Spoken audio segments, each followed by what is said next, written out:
This is Nick Christopher from Mob Tales. Hope you guys are doing well. Please like, share, and subscribe. Definitely appreciate that. Today we have an interesting guest, Fernando Ponce from up in the Bronx. He has a very colorful background that we'd like to discuss today. Ponce, thanks a lot for coming on the show. Thank you, Nick, for having me. All right, brother. First, I'd like to say you got a lot of awards back there. A lot of trophies. Oh, my God. Yes, yes. I saw baseball, boxing, you name it, dominoes. Wow. Okay. We're going to get into that in a minute. So the first thing I'm going to do, Ponce, I'm just going to explain to the people listening, who you are, your little bit of background, and then you fill us in. Yes, thank you. Sure. Now, for everybody listening, Ponce is a old school street guy, right from the barrio. He grew up tough. Was in a street gang when he was a kid. Went away for a little while, but then ended up redeeming himself as he grew up. As time progressed. He's been an activist for many years on a lot of things, which he'll explain. So my first question for you, Fernando, is can you tell us a little bit about your experience when you were very young, when you came here from Puerto Rico, and you experienced some pushback, meaning, racial stuff, racism, being Puerto Rican, and which forced you to somehow get involved with a gang that a lot of people heard about, the Savage Souls. So can you give us a little bit of a background on how that came about? Well, yes, I come from a large family from Puerto Rico. We are 18 brothers and sisters, and we were forced to migrate to come to New York City back in 1970. And during that time, I was around with about 10 or 12 of my younger brothers and sisters. And going to school, it wasn't easy. I was 15. I didn't know no English, and then I got picked out because I was, little compared to the kids here, and I didn't know the language. So, the little groups and all that all the time, like picking not only on me, but people.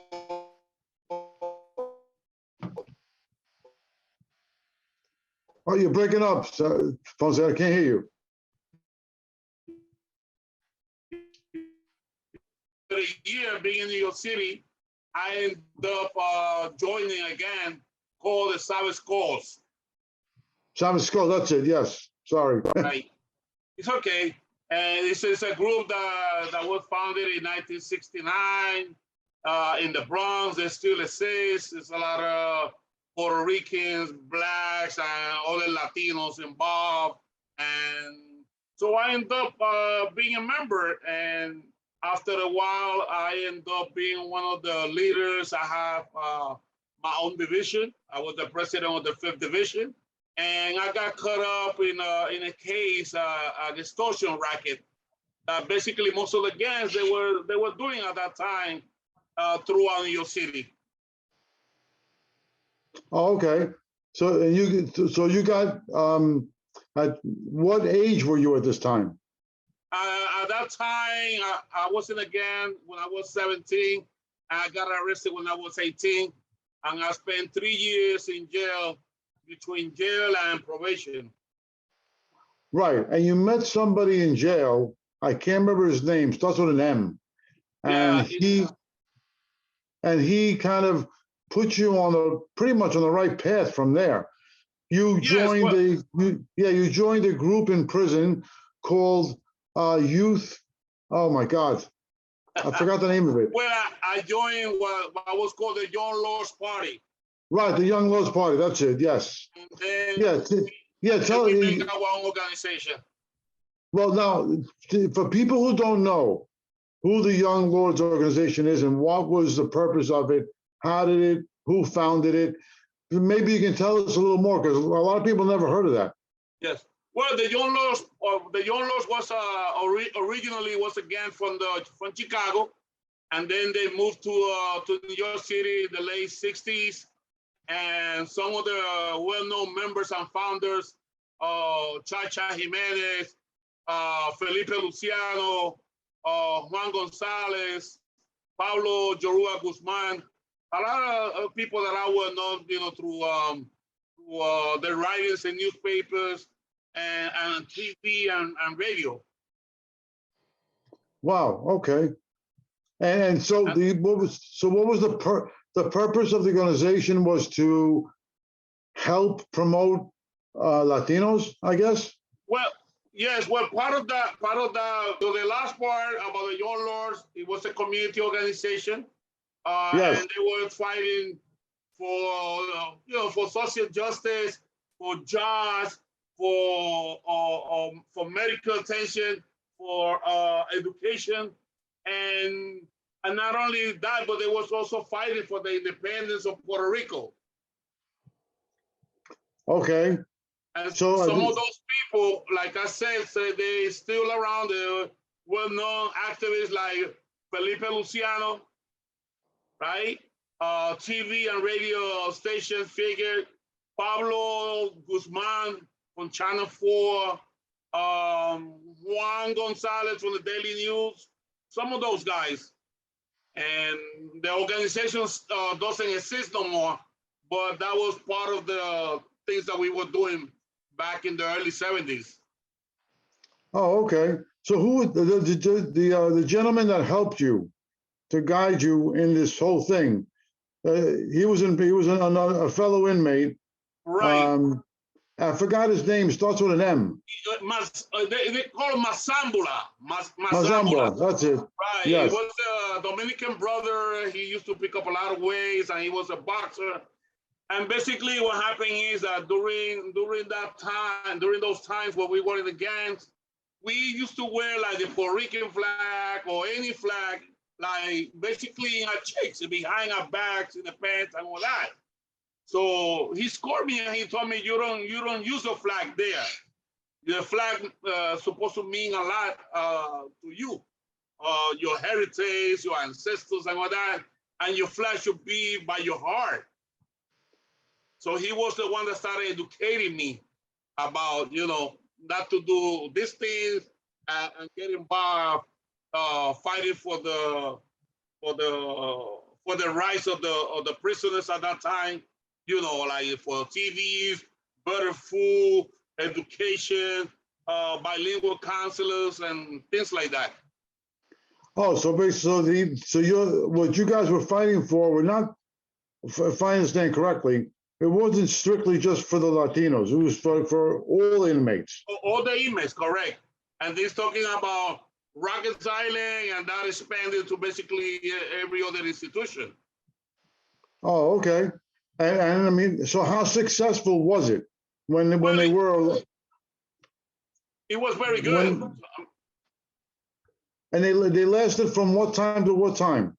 Basically, I was there 73, 74, and I was there 77 at Rikers Island, and then 75 to 76, I was at Elmira Correctional Facility, and then I came home on probation. Okay, well, before we get to you being released, when the Young Lords organization itself, how long did it last? Well, they were around probably 10 years, from the 60s to the early 70s. Oh, okay. As a community organization, because like I said, they were founded in Chicago as a gang, and it lasted more years, Right. Okay. Now, when you finally were released from the facility and you got into the regular population, you became, from what I understand, you became an activist in your own right, where you started building and founding a lot of different organizations that were, for Puerto Rican rights, for a lot of different things. Yes. And one of them also happens to be opening a lot of different gyms, one of them being El Maestro. Yes. Now, well, El Maestro gym, which I was happy to visit 2 weeks ago, which is really cool. When did El Maestro, when did you found that specific gym? Well, basically, when I'm in jail, I always love boxing, and I read about a lot of champions from Puerto Rico that I was familiar with the names and all that. And I wanted to box while I was at Elmira, but I decided that it was better for me to continue my education. And I had in mind that when I come home, do some type of organization that I could bring people together, and so they would not go through the same things that I went through, which it was gangs and jail. So when I come home, the first thing that I do is apply to go to Hostos Community College. And now Hostos Community College at that time, right, it was the only bilingual education in the United States. And it was about to close down. So there was a fight, and a lot of people was involved fighting to keep that college open. And they did a takeover. And it happened that I participated there, and I met at that particular date in 1976, I met Ramon Jimenez. Ramon Jimenez is a legendary, he passed, he was a legendary lawyer, graduated from Harvard University. He was a professor of law, and he led that movement to save the college. And he died a couple of years ago. And so he became my mentor. So I enrolled Hostos Community College. And then a year after, in 78, I joined 77. In 1978, they was going to close it again. So I participated in different groups there. And I led another takeover for the building, which I was arrested for, but we saved the college.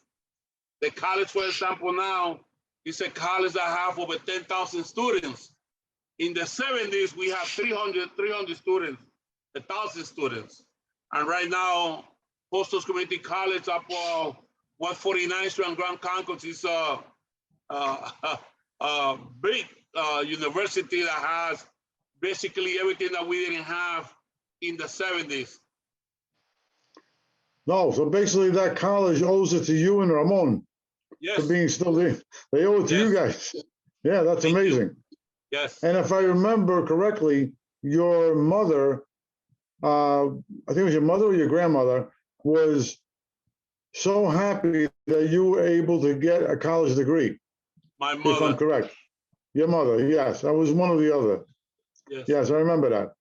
Well, it was tough. It was tough, and it meant so much to her that out of her 18 siblings, children, I was the first one to go to college and graduate. Right, correct. Yes, that's what it was. Now, when you said you of course you were always interested in boxing, yes. And you have now the El Maestro gym in the Bronx, like I said earlier that I visited, and the gym helps kids. Basically the goal of the gym, if I understand correctly, is to get kids off the street and to do something a little more positive, to use their energies towards boxing and exercising and so forth. Am I correct about that assumption? Yes. Well, basically, we funded the organization back in 2003. But I used to work for New York City Housing Authority, right? And during that time, like the late 90s, 1999, 2000, 2001, we had a boxing program with housing. What happened was that during the tragedy of the 9/11, a lot of people died there, and a lot of our friends died in there. And I requested from New York City Housing Authority to give me the opportunity to do a fundraiser at the gym for these families. And they deny it. They say no. So that pushed me that I wanted to create my own organization so I could do as I want, as I please, or I thought that it was better. So that's what really pushed me to do it, Maestro. And basically, we took it further, not only for boxing, but for other sports, and to really help those people that couldn't pay to join the gym, and kids that were arrested. We had a friend, a judge called Fernando Tapia, that when they go in front of him, he gave them the opportunity that instead of going to jail, that they could come and join the gym and do something, right. And we Positive, yeah. positive, and that's some of the things that we have been doing for the last 20 years. Wow. How many, and you guys have actual bouts there. You have amateur fights, if I'm correct. Yes, well, in the 20 years that we have made a lot of Golden Gloves champions, male and female, a lot of sub-champions, junior Olympic or junior Metro champions, and we also have a couple of, we have two of our boxers, Eddie Gomez and Jose Rodriguez, that they were professional champions. Oh, wow. That's excellent. Okay. But you have more than you have more than one gym, am I correct? No, only one gym. Only a Maestro. Okay. Right. But you are part of a couple of different organizations, correct? Oh, yes. Yes. I remember there's a few of them. I don't know how you do them all. Well, as I get older, I got less, but I organize little league, baseball little leagues, softball for teenagers, other cultural organizations where they dance and perform Puerto Rican folklore music, or what they call Jibaro music, authentic Puerto Rican music. But the gym, for example, right now we have enrolled about 60 members from 7 years old and up. Most of them are teenagers, and they come, most of them from the Bronx, but we got kids that come from Brooklyn, from Manhattan, from Queens, and not only to learn how to box, but also to learn how to defend themselves, because there's a lot of bullying going around in this neighborhood. Oh, sure. Yeah. But so you guys teach boxing and self-defense? Yes. But self-defense meaning in what capacity? Self-defense meaning that, a lot of times when people are walking in the streets, especially young kids, they don't have the street awareness, about when they see a group, 3, 4, 5, we learn, be careful, stay back, or, be in the defensive. So we teach them that when they come to you, you have to be, prepared. And when you really see that they're going at you, you should keep your hands up. If they see that you could put your hands up, they might think, oh, this kid know how to fight, they know how to defend themselves. Whereas if you keep your hands down and you look into the floor, they know, this kid is a punk. We could kick his ass, we could take him on, take him for whatever he got. So those are the things that first we try to teach them. Okay.